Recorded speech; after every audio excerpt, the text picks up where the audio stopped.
Have you ever wondered why some stories dominate history while others fade away? What if everything you've learned about the past was shaped by those who came out on top? The phrase, "history is written by the victors," isn't just a saying. It's the key to understanding how power shapes the truth. History books tell us what happened, but do they tell us the full story? Wars, revolutions, and great leaders? These events are often recounted from the perspective of those who won. But what about the voices of the defeated? Today, we'll dive deep into this famous phrase, tracing its origins, exploring its truth, and uncovering examples where history was, indeed, rewritten by the victors. How reliable is history if it's told from a single perspective? This question has sparked debates for centuries.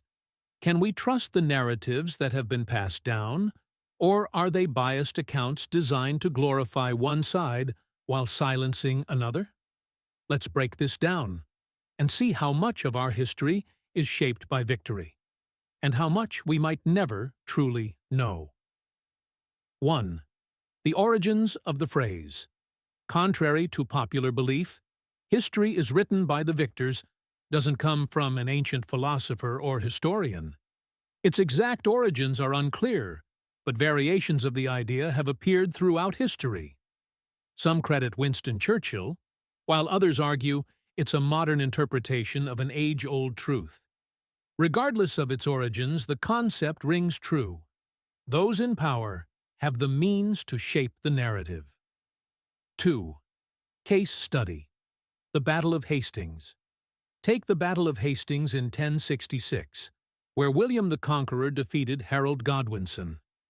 This pivotal event was documented in the Bayeux Tapestry, a visual account commissioned by the Normans.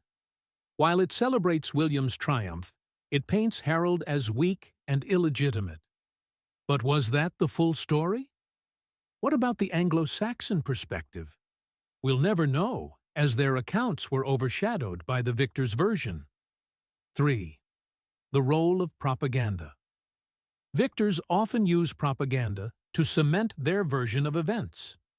In World War II, Allied powers highlighted their moral high ground while downplaying their own controversial actions, such as the bombings of Dresden and Hiroshima.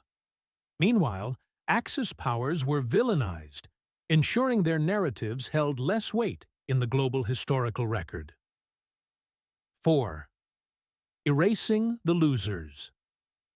One of the most striking examples of history being rewritten is the fall of Carthage. Rome's victory in the Punic Wars was so complete that they destroyed Carthage and salted its fields, ensuring it could never rise again. Roman historians portrayed Carthaginians as barbaric, justifying their conquest.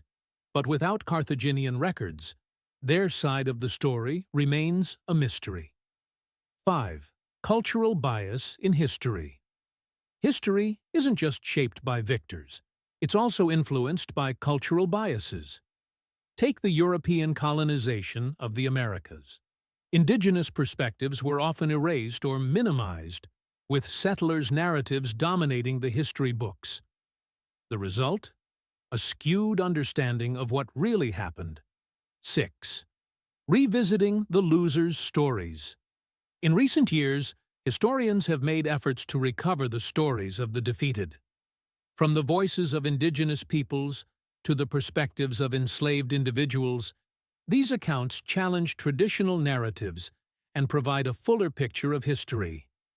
Yet, these efforts face resistance, as dominant narratives are deeply ingrained.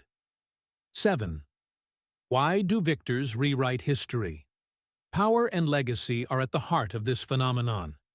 By controlling the narrative, victors ensure their actions are justified, their enemies are vilified, and their achievements are celebrated. This isn't just about ego.